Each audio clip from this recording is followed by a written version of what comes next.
الحمدللہ 5ویں پارے کی ابتدا کر رہے ہیں. کریم رب سے دعا ہے مولا کریمہ تیری توفیق سے ہی ہم لوگ یہاں پہ پہنچے ہیں. ہمیں بار بار پورا قرآن کریم پڑھنے سمجھنے اور اس پر عمل کی توفیق عطا فرما. آسانیاں پیدا فرما اور آسانیاں تقسیم کرنے کا شرف بھی عطا فرما. بسم اللہ الرحمن الرحیم. والمحصنات من النساء، اور حرام ہے خاوندوں والی عورتیں لیکن کافروں کی نہیں. آگے وضاحت ہو رہی ہے. خاوندوں والی عورتیں دوسرے مرد کے لیے حرام ہیں.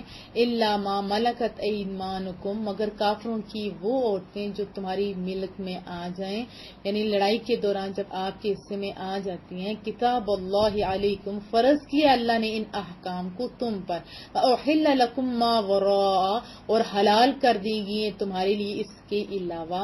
ذالکم ان تبتغوا باموالکم، یہ اصل میں نکاح کی طرف اشارہ ہے تاکہ تم طلب کرو ان کو اپنے مالوں کے ذریعے، مہر کے ذریعے، محسنین پاک دامن بنتے ہوئے، غیر مسافحین نہ کہ زنا کار بنتے ہوئے. فمستمتعتم بہ، بس جو تم نے لطف اٹھایا، منہن ان سے، فآتوہن اجورہن فریضہ، تو دو ان کو ان کے مہر جو مقرر ہیں. اللہ کو کتنا خیال ہے عورتوں کا.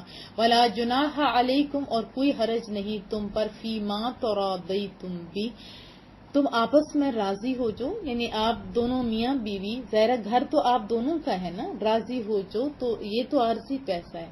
جب مرد آپ کا اپنا ہو جاتا ہے تو پھر ان چیزوں کی اتنی خاص بات نہیں رہتی. اگر میاں بیوی دونوں سلو صفائی کے ساتھ کر لیں تو بہتر، لیکن مرد جو ہے وہ زبردستی نہیں کر سکتا. من بعد الفریضہ، مقرر کیے ہوئے مہر کے بعد. سمجھ آ گئی آپ کو کہ مرد زبردستی نہیں کر سکتا. عورت اگر ضعف کا مظاہرہ کرتی ہے، دونوں مل جل کے کرتے ہیں، تو پھر یہ چیز جائز ہے کہ مہر نہ دیا جائے. ان اللہ کان علیما حکیما، بے شک اللہ تعالیٰ علیم بھی ہے، اللہ تعالیٰ حکیم بھی ہے. ومن لم یستطع منکم طولا، اور جو نہ رکھتا ہو تم میں سے اس کی طاقت، این ینکح المحصنات، کے نکاح کرے آزاد عورتوں سے، محصنات المؤمنات آزاد مسلمان عورتوں سے. فمما ملکت ایمانکم، تو وہ نکاح کرے کن کے ساتھ جو تمہارے قبضے میں ہیں. من فتایاتکم المؤمنات، تمہاری کنیزیں ہیں جو مسلمان ہیں. واللہ اعلم بایمانکم، اور اللہ تعالیٰ بہتر جانتا ہے تمہارے ایمان کی کیفیت کو. بعضکم من بعض، بعض تمہارا بعض کی جنس سے ہیں. فانکحوہن، تو نکاح کرو ان سے.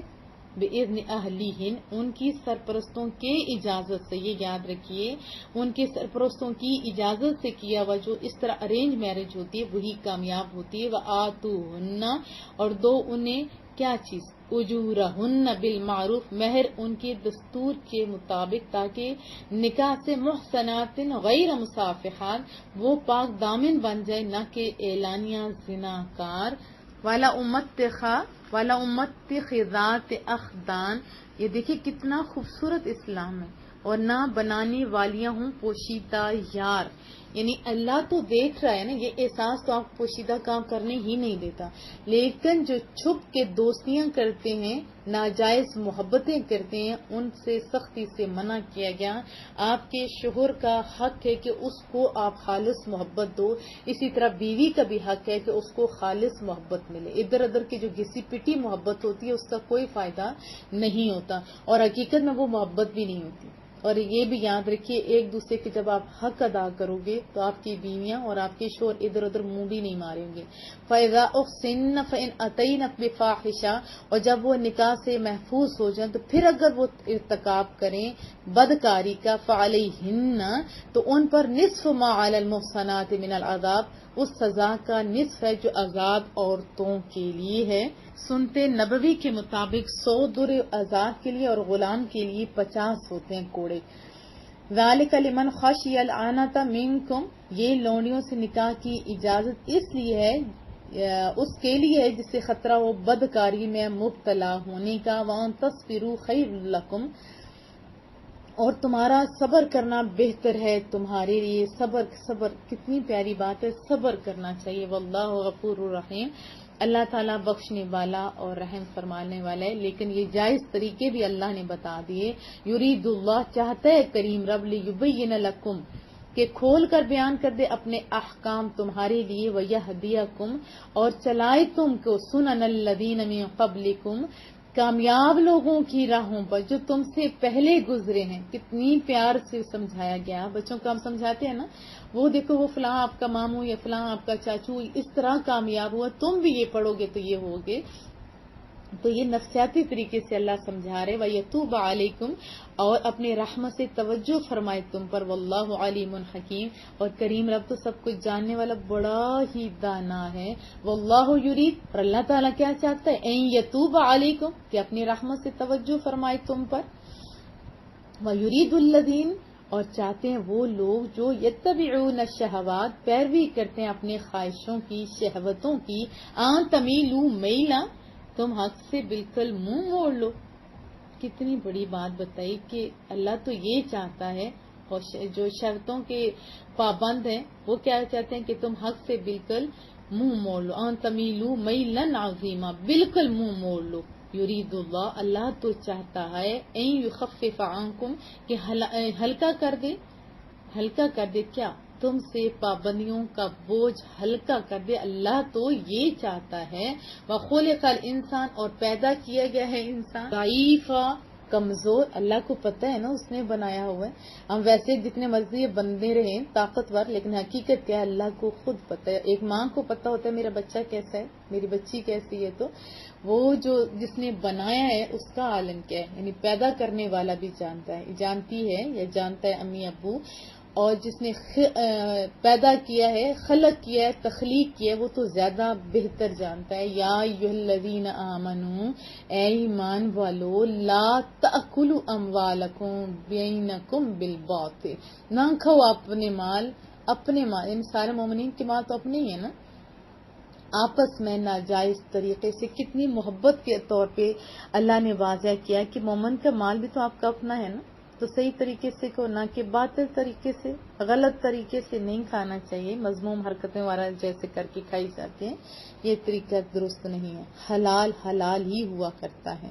بعض سادہ لوگ بھی تو ہوتے ہیں، تو لین دین کے معاملے میں ذرا آپ اللہ سے ڈرتے ہوئے لین دین کیا کریں. الا ان تکون تجارتا عن تراض منکم مگر یہ کہ تجارت ہو تمہاری باہمی رضامندی سے. ولا تقتلوا انفسکم اور نہ ہلاک کرو اپنے آپ کو. حرام کھا کے نہ ہلاک کرو، یہ حرام والا رستہ یہ ہلاکت والا رستہ ہے. ہاں حیا والا رستہ، حلال والا رستہ یہی جائز اور بہترین رستے ہیں. ان اللہ کان بکم رحیما بے شک اللہ تعالیٰ تمہارے ساتھ بہت ہی بڑی مہربانی فرمانے والا ہے. ومن یفعل ذلک اور جو شخص کرے گا نا ایسا عدوانا سرکشی کرے گا، وظلم اور ظلم سے، فسوف نصلیہ نارا تو سن لے اللہ اسے ڈال دے گا کدھر، آگ میں. وکان ذلک علی اللہ یسیرا اور ایسا کرنا اللہ کے لیے بڑا ہی آسان ہے. ان تجتنبوا کبائر اگر تم بچتے رہو گے نا ان بڑے بڑے کاموں سے، ما تنہون عنہ نکفر عنکم سیئاتکم تو اللہ فرماتا ہے جن سے تمہیں روکا گیا ہے نا بڑے بڑے کاموں سے تم بچے رہو گے، اللہ کہتا ہے ہم پھر کیا کریں گے تمہارے نامہ اعمال سے ساری برائیاں بھی مٹا دیں گے. وندخلکم مدخلا کریما اور ہم داخل کریں گے تمہیں کدھر، عزت کی جگہ پہ. عزت چاہیے نا آپ کو. ولا تتمنوا اور نہ آرزو کرو اس چیز کی، ما فضل اللہ بہ بزرگی دی اللہ نے جسے تمہارے بعض کو علی بعض پر، بعضکم علی بعض تمہارے بعض کو بعض پر فضیلت دی ہے. تو یہ اللہ کی اپنی شان ہے. وہ کسی کو صورت دے دے، کسی کو عقل دے دے، کسی کو ذہانت دے دو، کسی کو حسب و نسب دے دے، کسی کو منزلیں دے دے. تو تم اس سے جیسا بننے کی جو دل میں یہ عادت ہے نا، بخل جس کو کہہ سکتے ہیں یا حسد کہہ سکتے ہیں، تو اس طرح آپ کی اپنی زندگی خراب ہو جائے گی. اس کو چھوڑو. اللہ نے جس کو جس قابل جانا اس کو دے دیا. ہاں یہ دعا کی جا سکتی ہے کہ مولا کریمہ اس پہ تو نے اتنا کرم فرمایا تو ہم پہ بھی کرم فرما سکتا ہے. اللہ اس کی اس نعمت کی بھی حفاظت فرما اور مجھے بھی دے. اللہ تو دینے پہ قادر ہے نا. اسی طرح عورتوں کے دل میں حسرت ہوتی کاش میں مردوں کی طرح ہوتی، مرد کہتے ہیں میں عورتوں کی طرح ہوتا گھر بیٹھ کے کھاتا. تو یہ طریقہ درست نہیں. ہاں اللہ کی اپنی تقسیم ہے، وہ جس کو جو چیز بھی دے دے. للرجال نصیب مما اکتسبوا مردوں کے لیے حصہ ہے اس سے جو اس نے کمایا. وللنساء نصیب مما اکتسبن اور عورتوں کے لیے حصہ ہے اس سے جو انہوں نے کمایا.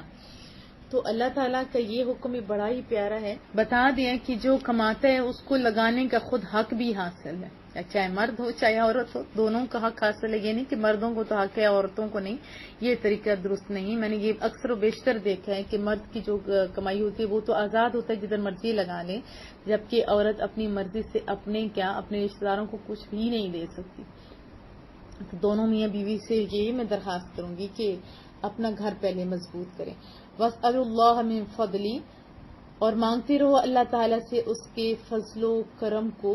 ان اللہ کان بکل شیء علیما، بے شک کریم رب تو ہر چیز کو خوب جاننے والا ہے. وَلِكُلٍّ جَعَلْنَا مَوَالِيَ مِمَّا تَرَكَ الْوَالِدَانِ، اور ہر ایک کے لیے بنا دیے ہم نے وارث اس مال سے جو چھوڑ دیں والدان والاقربون، ماں باپ اور قریبی رشتہ دار. والذین عقدت ایمانکم، اور وہ لوگ جن سے بن چکا ہے تمہارا عہد و پیمان. فآتوہم نصیبہم، تو دو انہیں ان کا حصہ. ان اللہ کان علی کل شیء شہیدا، بے شک کریم رب ہر چیز کو مشاہدہ کرنے والا ہے. اللہ نے وراثت کا قانون بنا دیا ہوا ہے. پہلے زمانے جاہلیت میں اور طریقہ تھا، ابھی اسلام نے باقاعدہ طریقہ بتا دیا. اسی طریقے کے مطابق ہمیں یہ جائیداد کی تقسیم کرنی چاہیے ہوتی ہے. الرجال قوامون، مرد محافظ ہے، نگران ہے. یہ قوامون کا بڑا خوبصورت لفظ ہے. جیسے ہر فوج کے ایک کمانڈر ہوتا ہے، ہر مملکت کا ایک فرمانروا ہوتا ہے جو نظام قائم رکھے ہوئے ہوتے ہیں، رعایا کو دیکھ رہا ہوتا ہے، اس طرح گھر کی ریاست کا بھی ایک حاکم اعلیٰ ہوتا ہے نا، جو ہر چیز کا خیال رکھتا ہے. وہ کون ہوتے ہیں؟ ہمارے مرد بھی تو ہوا کرتے ہیں. تو اللہ نے فرمایا مرد محافظ ہیں، ساتھ نگران ہیں، علی النساء، عورتوں پر. بما فضل اللہ، اسی وجہ سے اللہ نے انہیں فضیلت دی. دیکھو چاہے کتنی برابری کا ہم لوگ دعویٰ کریں، لیکن جو اللہ نے مردوں کے اندر ذہانت اور طاقت رکھی ہے اس کو ماننا پڑے گا. بعضهم علی بعض، مردوں کو عورتوں پر دی ہے، اس کی کچھ وجہ تو ہوگی نا. یہ اللہ نے جو فضیلت دی ہے بعض کو بعض پر، اس کی کوئی وجہ تو ہوگی نا. بتایا وَبِمَا أَنفَقُوا مِنْ أَمْوَالِهِمْ، اس کی وجہ یہ ہے کہ مرد خرچ کرتے ہیں اپنے مالوں سے عورتوں کی ضرورت کے لیے، عورتوں کے آرام کے لیے.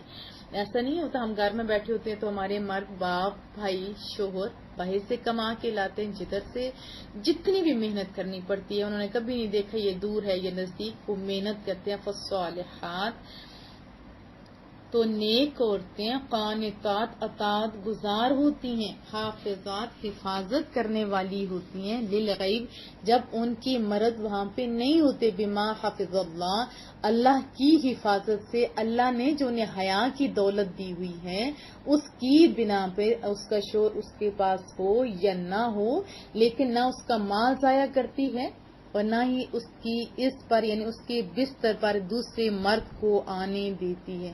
اور میں تو کہوں گی اس کے خیال تک بھی نہیں پہنچنے دیتی. جو حیا والی عورت ہوتی ہے، آپ سب حیا والی ہو نا. واللاتی تخافون نشوزہن، اور وہ عورتیں اندیشہ ہو تمہیں جن کی نافرمانی کا. تو اللہ دیکھو عورتوں کو اتنا اعزاز بخشا گیا، تو عورتوں کے نام پہ اتنی خوبصورت ایک سورہ مبارکہ رکھ دی گئی. تو جتنا عہدہ ملتا ہے اتنا اس سے خیال بھی رکھنا چاہیے. ہمیں چاہیے کہ ہم ایسی ہو جائیں، یہ تکبر، یہ نافرمانیاں، یہ ہمارے لیے نہیں ہے. یہ غصہ عجیب و غریب، یہ ہمارے لیے نہیں ہے. اسی طرح مردوں کو بھی کہا کہ اگر آپ کی بیویاں اس طرح نافرمان بھی ہو جائیں تو پہلے ان کے ساتھ کیا کرو، فَاعِظُوهُنَّ وَاهْجُرُوهُنَّ فِي الْمَضَاجِعِ، نرمی سے پہلے انہیں سمجھو پھر بستر الگ کر دو، کیونکہ بستر الگ ہونا یہ بہت بڑی اذیت ہوتی ہے. وَاضْرِبُوهُنَّ، پھر بھی باز نہ آئے تو پھر مارو، گدھوں کی طرح نہیں مارو. اس کا بھی ایک طریقہ بتایا ہوا ہے کہ ایک جیسے مسواک ہوتی ہے نا، اس قسم ہلکی چیز سے عورتوں کی طرح مارو. جو مرد عورتوں کو مارو، یہ جو مرد بھینسوں کی طرح مار رہے ہوتے ہیں اس کی اسلام اجازت نہیں دیتا. یہ ان عورتوں کو جو نافرمان ہو جائیں، بد کردار ہو جائیں، ان کو سزا دی جا رہی ہے. فَإِنْ أَطَعْنَكُمْ فَلَا تَبْغُوا عَلَيْهِنَّ سَبِيلًا، پھر اگر وہ اطاعت کرنے لگے تمہاری تو نہ تلاش کرو ان پر ظلم کرنے کی راہیں. یہ بھی ہوتا ہے بہانے بہانے سے تلاش کیے جاتے ہیں عورتوں کی باتیں. یہ مردوں کو شان کے شایان نہیں ہے. دیکھو آپ قوام ہو. قوام کی یہ نہیں ہوتی کہ ہر وقت زندگی اذیت بنا کے رکھ دے. ہماری ایک جاننے والی تھی تو اس نے مذاق میں کہا کہ تم بھی کھا لو. تو اس نے کہا تم نے میری توہین کی. اس کو نے ہماری آنکھوں کے سامنے بھینسوں کی طرح اس سے مارا کہ تو نے مجھے تم کہا. کتنی تو نے میری تذلیل کی ان لوگوں کے سامنے. تو یہ بہت ہی غلط طریقہ ہے. ان اللہ کان علیٰ کبیرہ. یقیناً اللہ تعالیٰ عظمت والا ہے, کبریائی والا ہے, سب سے والا ہے, سب سے بڑا ہے. ان خفتم شقاق, اگر خوف کرو تم ناچاکی کا بینہما ان کے درمیان, فبعثوا حکما من اہلی, تو مقرر کرو ایک پنچ مرد کے کنبہ سے, حکما من اہلیہ, اور ایک پنچ عورت کے کنبہ سے, یعنی کچھ لوگ جو ہیں مل کے تاکہ اصلاح کر سکیں. یہ ثالث کی بات ہو رہی ہے. ثالث مقرر کر کے اسلام گھر بچانا چاہتا ہے, گھر کی طرف توجہ دیتا ہے. ان یریدا اصلاحا, اگر وہ دونوں پنچ ارادہ کر لیں صلح کرانے کا, یوفق اللہ بینہما, تو اللہ بھی موافقت پیدا کر دے گا میاں بیوی کے درمیان, ان کے دلوں میں محبتیں پیدا کر دے گا, کیونکہ وہی پیدا کرنے پہ قادر ہے. ان اللہ کان علیما خبیرا, بے شک اللہ تعالیٰ سب کچھ جاننے والا, ہر بات سے باخبر ہے. واعبدوا اللہ, اور اس کی عبادت بھی کیا کرو, من کو ستھرا رکھا کرو اور من کے اندر رب کو بسا لو, اسی کی عبادت کرو, اسی کی بندگی کرو. وَلَا تُشْرِكُوا بِهِ شَيْئًا, اور نہ شریک بناؤ اس کے ساتھ کسی کو, کسی بھی لحاظ سے اس کی ذات صفات کسی بھی ساتھ نہ شریک ٹھہراؤ. اور پھر حکم دیا وَبِالْوَالِدَيْنِ إِحْسَانًا, اپنے والدین کو بھول نہیں جاؤ. عبادات میں لگے ہوئے لوگوں, تم بھی یاد رکھو والدین کا حق ہوتا ہے, ان کا بھی دھیان دو, ان کے ساتھ اچھا برتاؤ کرو. رسول اللہ صلی اللہ علیہ وسلم نے فرمایا کہ مسجد نبوی میں کھڑے تھے, کاش میری ماں یا باپ دونوں میں سے ایک زندہ ہوتا اور میں محمد نماز پڑھا رہا ہوتا, ان کو کوئی کام یاد آ جاتا, خصوصاً میری ماں, تو میں نماز چھوڑ کے تو پہلے اپنے ماں کا کہا مانتا. یہ حکم ہے. اور میں نے یہ بھی دیکھا کتنے ہی لوگ گھروں سے چلے جاتے ہیں, کوئی پیروں کی طرف جا رہا ہوتا ہے, کوئی چلوں کی طرف جا رہا ہوتا ہے, والدین بوڑھے مر رہے ہوتے ہیں. اویس کرنی سے زیادہ آپ نیک نہیں ہو, رسول اللہ سے بڑا آپ کو کوئی بھی نہیں. رسول اللہ صلی اللہ علیہ وسلم کو چھوڑ کے انہوں نے اپنی ماں کو ترجیح دی تھی. حالانکہ جتنے وہ تڑپتے تھے, جتنی وہ محبت رسول اللہ صلی اللہ علیہ وسلم سے کرتے تھے, اتنے تو آپ ان کے پاس وہ بھی نہیں ہو سکتے ہو. لیکن اتنا اعزاز رسول اللہ نے بخشا کہ جائیے عمر اور علی, ان سے دعا کروانا میری امت کے لیے. تو والدین کا بڑا مقام ہے. وَبِذِي الْقُرْبَى, فرمایا رشتہ داروں کو بھی بھول نہ جاؤ. وَالْيَتَامَى, اور وہ لوگ جن کا کوئی سہارا نہیں ہوتا, یتیم ہوتے ہیں, ان کا بھی خیال رکھو. وَالْمَسَاكِينَ, اور مساکین کا جو کسی سے مانگتے نہیں ہوتے. مساکین میں بہت سارے لوگ آ جاتے ہیں, ایسے لوگ جو گھروں میں بیٹھے ہوتے ہیں, کسی سے نہیں مانگتے ہوتے اور لگتا ہے یہ ٹھیک ٹھاک ہے, حالانکہ ان کے پاس کھانے کے لیے بھی کچھ نہیں ہوتا, وہ غیرت کے تحت ہاتھ نہیں پھیلاتے. اسی طرح دین کی جو کام کر رہے ہوتے ہیں وہ بھی کسی کو کہتے تو نہیں ہوتے, لیکن ان کی بھی ضروریات ہوتی ہیں, تو وہ بھی اس میں شامل ہو سکتے ہیں. والجار, اور پڑوسی, ذی القربیٰ جو رشتہ دار ہے, والجار جم, اور پڑوسی جو رشتہ دار نہیں ہے, دونوں وقت صاحب بالجم, اور ہم مجلس یعنی سنگی دوست. ابھی ہم خالی زیادہ دوستوں کی طرف بھی توجہ دینے لگے, ان کو بھول بیٹھے ہیں. یہ بھی غلط طریقہ ہے, اور خالی اپنوں کی طرف لگے رہیں اور کام کے ٹائم خالی دوستوں کو بلا لیں, یہ بھی غلط طریقہ ہے. کہا ان کا بھی خیال رکھو. وابن السبیل, اور مسافر جو اللہ کی راہ میں لگے ہوئے ہیں, اس میں بھی اساتذہ کرام آ جاتے ہیں, دین کا کام کرنے والے آ جاتے ہیں, ادارے کرنے والے آ جاتے ہیں, اور اسپیشلی مسافر جو سفر کی حالت میں ہوتے ہیں, یہ سارے لوگ اس میں شامل رہے. وما ملکت ایمانکم, اور جو لونڈی غلام تمہارے قبضے میں, ان سب سے حسن سلوک کرو. ان اللہ لا يحب من كان مختالا فخورا, بے شک اللہ تعالیٰ پسند نہیں کرتا اس کو جو مغرور ہو, فخر کرنے والا ہو. اللہ مغروروں کو پسند نہیں کرتا. غرور تو دھوکہ ہوتا ہے نا, غرور تو دھوکہ ہوتا ہے نا. متکبر شخص ذلیل ہوتا ہے. شیطان بھی تو متکبر ہوا نا, بھلے عبادت گزار تھا لیکن بس متکبر ہوا, تو کیا اس کا انجام ہوا, تو ہمیں اس کی طرف بھی دیکھنا چاہیے. اور عاجزی کے طور پہ حضرت آدم علیہ السلام تھے, تو ان کو اللہ نے کیا مقام دیا, تو عاجز لوگ پا لیتے ہیں. الذین یبخلون, جو خود بھی بخل کرتے ہیں, ویأمرون الناس, اور حکم بھی دیتے ہیں لوگوں کو کس چیز کا؟ بالبخل، بخل کرنے کا کہ زیادہ نہیں لگاؤ ختم ہو جائے گا. خود تو ایسا کرتے ہی کرتے ہیں، لیکن میں نے ایسے لوگوں کو دیکھا ہے کہ ان کے مال ہمیشہ دوسرے لوگ ہی کھاتے ہیں.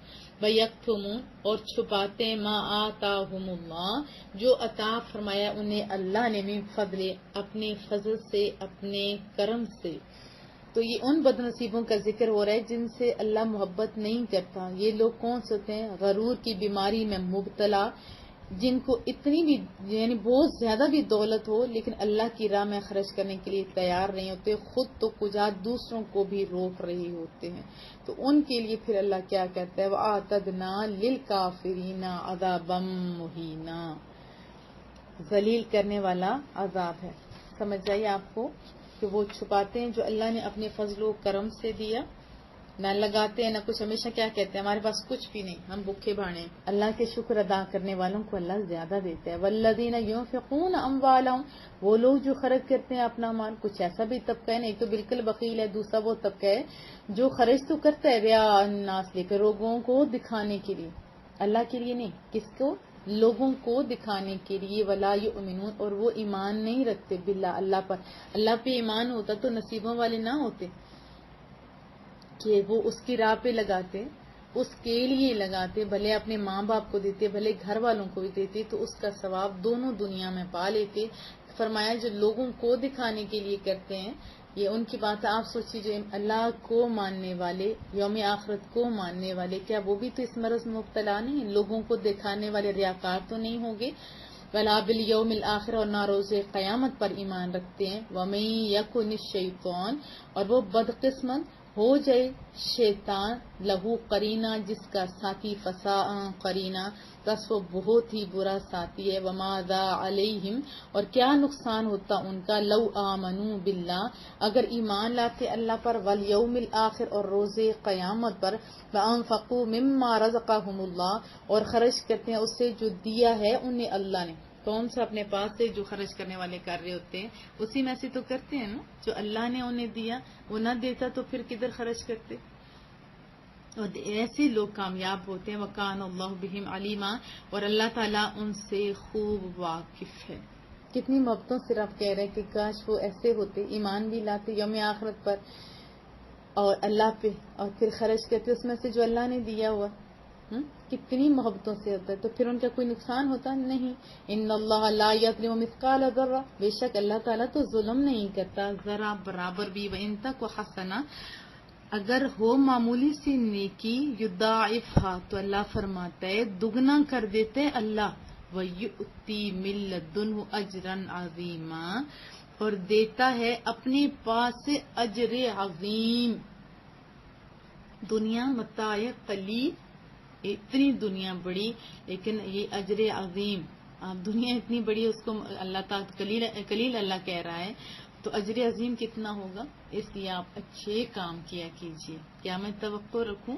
فکیف اذا جئنا من کل امہ تو کیا حال ہوگا ان نافرمانوں کا جب ہم لے آئیں گے ہر امت سے بے شہید ایک گواہ. وجئنا بک علی ہؤلاء شہیدا اور اے حبیب صلی اللہ علیہ وسلم ہم لے آئیں گے آپ کو ان سب پر گواہ. یومئذ یود الذین کفروا اس روز تمنا کریں گے وہ جنہوں نے کفر کیا، وعصوا الرسول اور نافرمانی کی رسول کی، لو تسوی بہم الارض کاش انہیں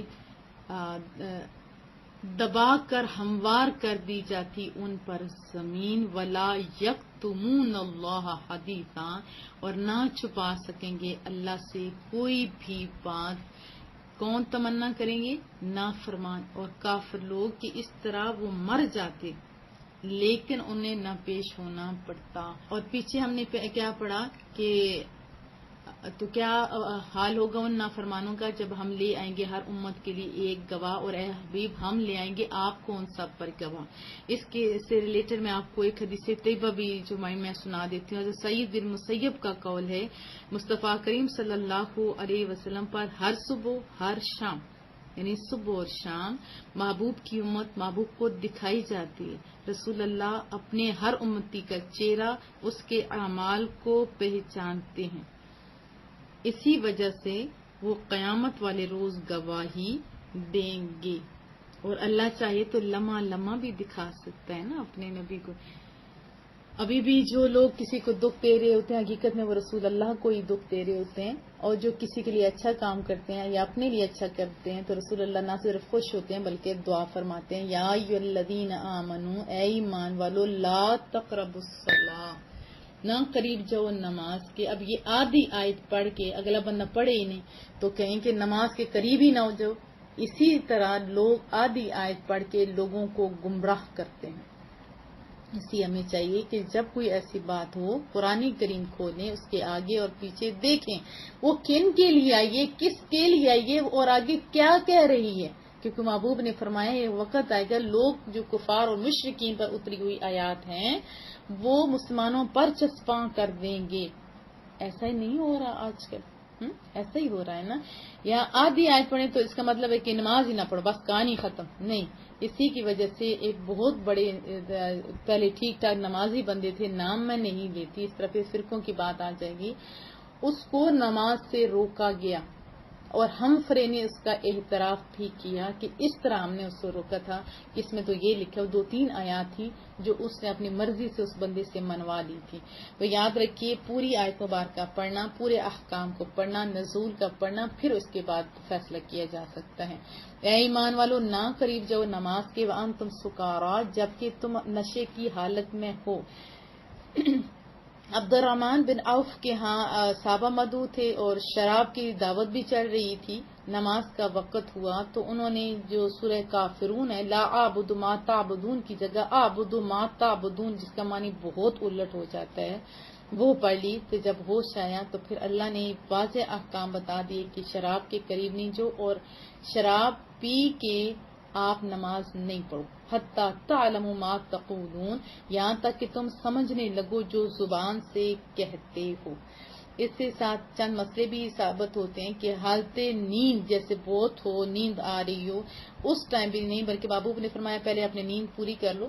یہ بخاری شریف کی حدیث طیبہ اور حضرت انس سے مروی ہے، پھر اس کے بعد نماز پوری کرو. لیکن اس سے یہ بھی فائدہ نہیں اٹھانے چاہیے کہ نماز چھوڑ دیں بس سو جائیں. نہیں، نماز لازمی پڑھنی ہے، ٹائم کے اندر پڑھنی ہے، لیکن اتنی ہو کہ آپ کو سمجھ ہو کہ آپ کر کیا رہے ہیں، آپ کر کیا رہے ہیں.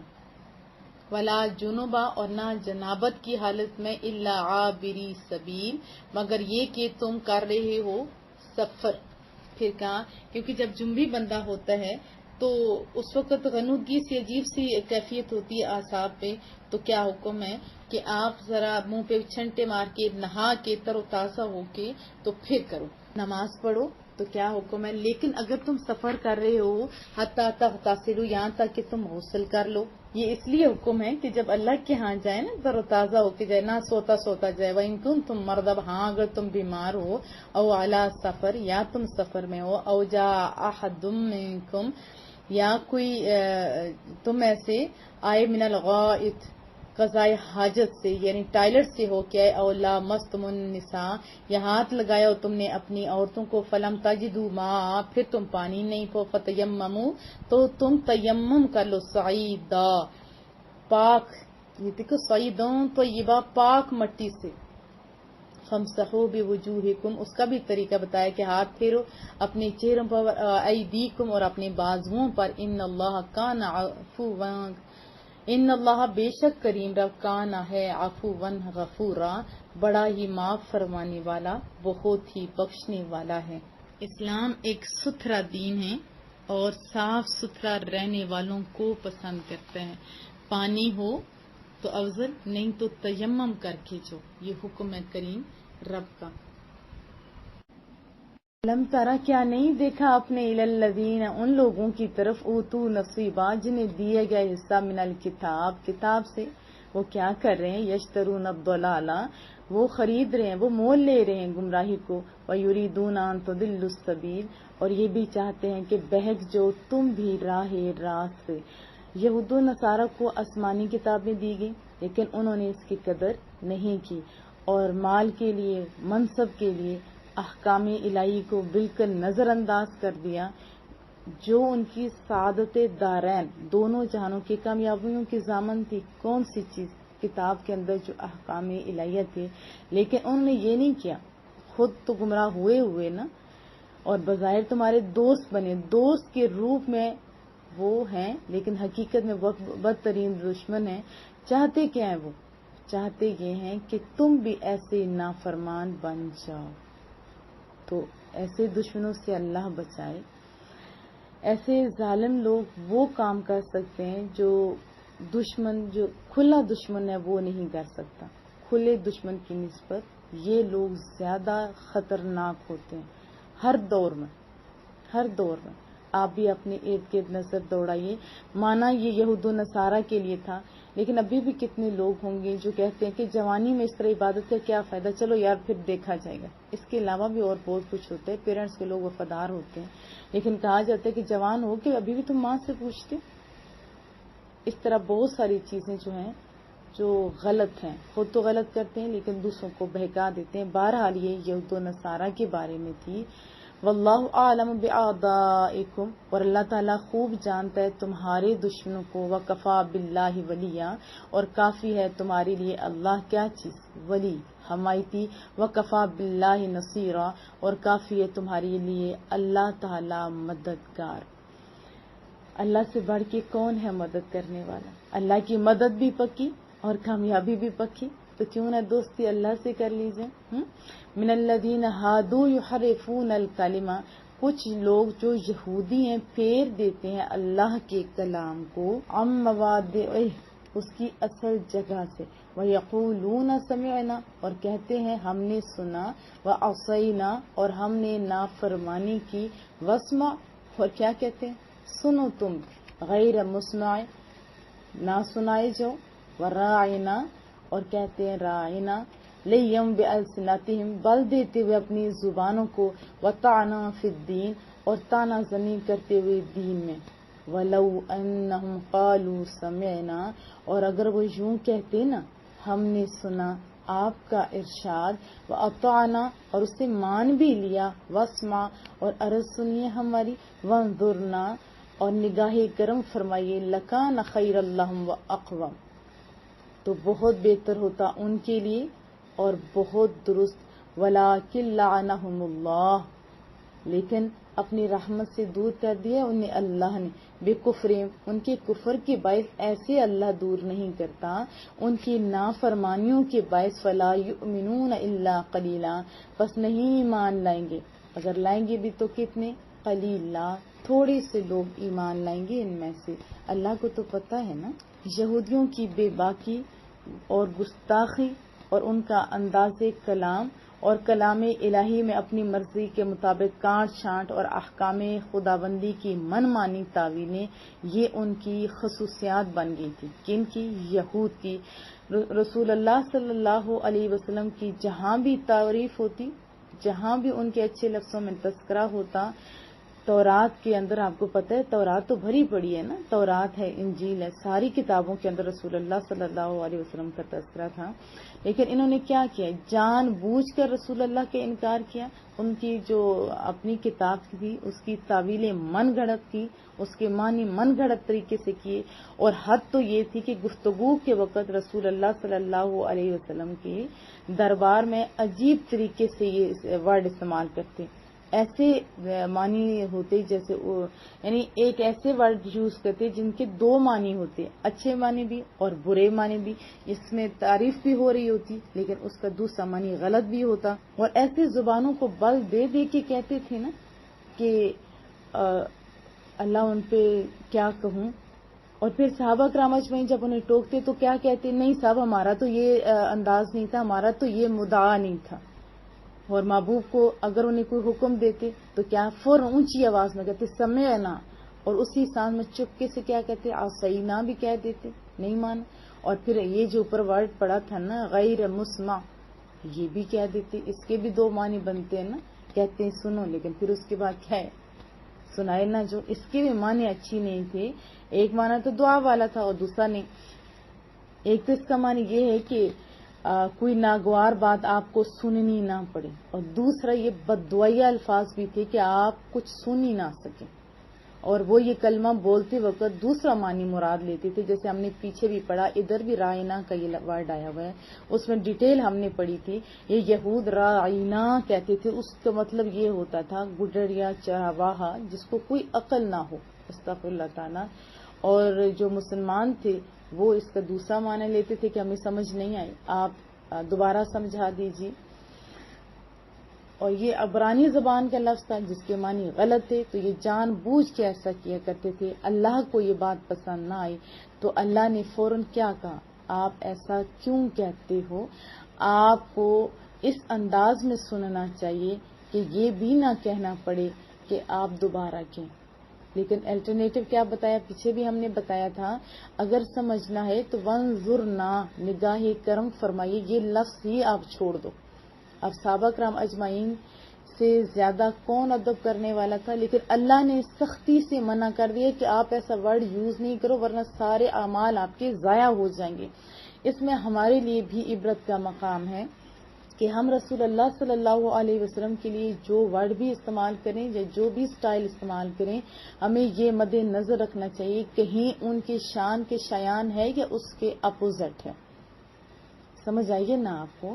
اگر رسول اللہ صلی اللہ علیہ وسلم کی شان کو گھٹانے کے لیے دانستہ یا نہ دانستہ ٹرائیاں کر رہے تو ہمیں اپنا ایمان بچانا چاہیے. اور اگر کوئی اس طرح کرتا ہے, شان گھٹاتا ہے یا ان کے الفاظ کو وہ عام جنرل جو ورڈ ہے وہ یوز کرتے ہیں جیسے عام بشر کے ساتھ کیے جاتا ہے, تو یاد رکھیے یہ یہود و نصارہ کا طریقہ ہے, مومنین کا طریقہ نہیں, رب ذوالجلال کا بتایا ہوا طریقہ نہیں, یہ توحید والے لوگوں کا طریقہ نہیں ہوتا. مصطفیٰ کریم صلی اللہ علیہ وسلم کی بارگاہ میں بے باکی کرنے والوں کی سزا اللہ نے کیا بتائی کہ وہ در رحمت سے دور کر دیے جاتے ہیں, ہدایت کی توفیق انہیں نہیں ملتی. اور حق تو یہ ہے کہ حق شناسی کی قوت بھی ان سے چھین لی جاتی ہے. اور یہی سزا کن کو دی گئی؟ یہودیوں کو, اور یہی سزا قیامت تک کے لوگوں کو دی جائے گی. یا ایھا الذین اوتوا الکتاب, اے وہ لوگوں جنہیں کتاب دی گئی, آمنو ایمان لو اس کتاب پر, بما نزلنا مصدقا لما معکم, جو نازل فرمائی ہم نے تاکہ تصدیق کرے اس کتاب کی جو تمہارے پاس ہے, من قبل, ایمان لو اس سے پہلے, ان نطمس, کہ ہم مسخ کر دیں, وجوہا, چہرے سے پہلے کہ تمہارے چہرے مسخ ہو جائیں, ایمان لیو, فنردھا علی ادبارہا, پھر پھیر دیں انہیں پشتوں کی جانب, او نلعنہم, یا لعنت کریں ان پر, کما لعنا اصحاب السبت, جس طرح ہم نے لعنت کی سبت والوں پر. سبت والوں کا بھی آپ کو پتہ ہے, جب اللہ نے ایک قانون مقرر کر دیا کہ ہفتے والے دن آپ نے نئی مچھلیاں پکڑنی, تو یہ جو ہیلے بہانے کر کے آپ ڈائریکٹ نہیں تو انڈائریکٹ اتوار والے دن کے لیے وہ بند کر کے رکھنا, اور اتوار والے دن آپ لوگ مچھلیاں پکڑتے تھے, آپ نے گستاخی کی تو کیا انجام ہوا. دیکھو تمہارا بھی ایسے انجام ہو سکتا ہے جیسے اصحاب سبت والوں کا ہوا. ان کو کیا کر دیا گیا, ان کو پھٹکارے ہوئے بندر بنا دیا گیا. تو اللہ فرما رہا ہے کہ دیکھو میرے محبوب کے معاملے میں کانشیس ہو جو, یہ نہ ہو کہ میں ایک قانون بنا رہا ہوں تم اس کو پھر توڑ دو, تو تمہارا بھی انجام کیا ہوگا جیسے اصحاب سبت کا ہوتا ہے. وکان امر اللہ مفعولا, اور اللہ کا حکم پورا ہو کر رہتا ہے. یہ دیکھیے کتنا خوبصورت واضح بتا دیا. اگر آج بھی کوئی اس پر مضر ہے تو یہ اس کی اپنی بدقسمتی. تو آپ کو یقیناً سمجھ آ گئی ہوگی کہ رسول اللہ صلی اللہ علیہ وسلم کی تعظیم کرنا اور ان کے لیے تعظیماً ورڈ استعمال کرنا یہ توحید والوں کا شیوا ہوا کرتا ہے. تو ہمیں بھی بڑا ہی محتاط رہنا چاہیے.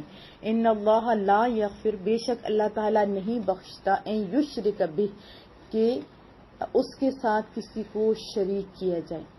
کیا چیز؟ یعنی اس کے ساتھ کسی کو شریک کیا جائے. بے شک اللہ تعالیٰ نہیں بخشتا اس بات کو کہ شرک کیا جائے. سادے لفظوں میں آپ کو یہ بتا دوں, وَيَغْفِرُ مَا دُونَ ذَلِكَ, اور بخش دیتا ہے اس کے علاوہ, لمن یشاء, جس کو چاہتا ہے. آپ کو پتہ ہے کہ شرک ظلم عظیم ہے, اور جو شرک کر رہے ہوتے ہیں انہیں توحید کی دعوت دینی چاہیے. لیکن یاد رکھیے کہ شرک ہر ایک کے اوپر جیسے چسپاں کر دیا جائے تو یہ بھی بہت غلط طریقہ ہے. مشرک ہونا استغفر اللہ تعالیٰ، شرک تو ظلم عظیم ہے. اور خوارج نے سب سے پہلے شرک کا فتویٰ کس پہ لگایا تھا؟ حضرت علی مرتضیٰ پہ لگایا تھا، جن کے جنتی ہونے کی بشارتیں خود محبوب صلی اللہ علیہ وسلم نے دی تھیں. ایسے کی بات نہیں کر رہی جو خواہ مخواہ کی شرک کے فتوے لگا رہے ہیں. اور شرک کوئی آسان کام ہے؟ کلیجہ پھٹ جاتے. لا الہ پڑھنے والے شرک کر سکتے نہیں. یہ ان کو کہا جا رہا ہے جو واقعی اللہ کی ذات، صفات، افعال کے ساتھ کسی اور کو شریک ٹھہراتے، ایسے ہی ان کو مانتے ہیں جیسے اللہ کو مانا جاتا ہے. تو یہ یاد رکھیے اتنا بڑا جرم ہے. اللہ فرماتا ہے ایسے بندے کو کبھی بھی نہیں بخشا جائے گا. اس کے علاوہ جتنے بھی گناہ ہوں گے، پہلے تو گناہوں سے بچنا چاہیے. یہ نہیں کہ ہمیں گناہوں کی چھٹی مل گئی ہے، نہیں، گناہوں سے بھی بچنا چاہیے. اور یہ ظلم عظیم ہے، اس سے اللہ پاک ہر کسی کو بچائے. وَمَن یشرک باللہ، اور جو شریک ٹھہراتا ہے اللہ کے ساتھ، فقد افتری اثما عظیما، وہ ارتکاب کرتا ہے گناہ عظیم کا. شرک کی تھوڑی سی وضاحت کر دوں، یعنی اللہ کے علاوہ کسی انسان، جن، شجر، حجر کو الہ یقین کرنا، یہی شرک اعظم ہے. اور عہد جاہلیت کے مشرکین یہی شرک کیا کرتے تھے. اس کا ذکر سورہ صافات میں واضح طور پہ آیا. جب انہیں یہ بتایا جاتا کہ اللہ کے سوا اور کوئی خدا نہیں تو تکبر کرتے اور کہتے شاعر دیوانی کے کہنے پر ہم اپنے خداؤں کو چھوڑ دیں. اور پھر دوسرا وہ درجہ ہے کہ کسی کے متعلق یہ اعتقاد رکھا جائے کہ وہ مستقل طور پر اور بذات اللہ تعالیٰ کے بغیر کوئی کام کر سکتے ہیں. اللہ تعالیٰ کے بغیر، اللہ تعالیٰ کے نہ چاہنے کے باوجود بھی وہ کام کر سکتے ہیں. آئی سمجھ؟ یعنی اللہ نہ بھی چاہے اور وہ کر سکتے، اور وہ خود ذاتی طور پر. جیسے حضرت عیسیٰ کا تذکرہ آیا کہ وہ مردوں کو زندہ کرتے تھے، اسی طرح رسول اللہ صلی اللہ علیہ وسلم کے پاس سارے صحابہ کرام اجمعین جایا کرتے تھے جو توحید والے تھے، اور انہیں یقین تھا کہ یہاں سے ساری مرادیں پوری ہوں گی. لیکن بِإِذْنِ اللہ، اللہ نہ چاہے تو یہ بڑی ہستیاں تو ہاتھ ہی نہیں اٹھاتی. تو اللہ نہ چاہے اور پھر بھی یہ کر لیں، یہ اعتقاد رکھنا بھی اس کا دوسرا درجہ ہے. اور تیسرا، عبادت میں جو ہوتا ہے ریاکاری ہوتا ہے نا، ریاکاری، اس کو بھی شرک اصغر کہا گیا. یہ بھی شرک کی ایک قسم ہے. اگر آپ کو بندہ دیکھ رہے ہیں تو اچھی طرح نماز پڑھ رہے ہیں یا لوگوں کو دکھانے کے لیے کر رہے ہیں تو یاد رکھیں یہ بھی شرک اصغر ہے. تو اس سے بھی ہمیں بچنا چاہیے. اور ابھی ہم لوگ اگر غور سے دیکھیں تو رسول اللہ صلی اللہ علیہ وسلم کے بارے میں ہمارا عقیدہ کیا ہے؟ ہمارا عقیدہ کیا ہے کہ اللہ نے انہیں طاقت دی تھی اور وہ ایسا کر سکتے تھے. جیسے ابھی میں نے آپ کو حضرت عیسیٰ علیہ السلام کا بتایا.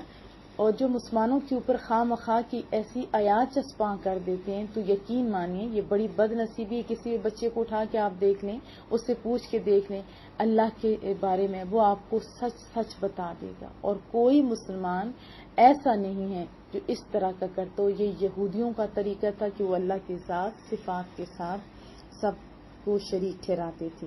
اور رسول اللہ صلی اللہ علیہ وسلم نے یہ بھی فرمایا تھا یہ وقت آئے گا جب یہود اور نصارہ کے اوپر جو آیات نازل ہوئی تھی وہ مسلمانوں کے اوپر چسپاں کر دی جائیں گی اور انہیں زبردستی مشرک اور کافر قرار دیا جائے گا.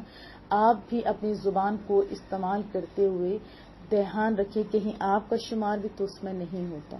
کیونکہ جو لا الہ پڑھتا ہو، نماز پڑھتا ہو، رسول اللہ کو اللہ کا بندہ اور اس کا نبی جانتا ہو، وہ ایسا اتنا گھنونا جرم ہرگز نہیں کر سکتا. میں تمام طبقے فکر کو جانتی ہوں اور ہر ایک کے اندر جا کے میں نے پڑھا ہے.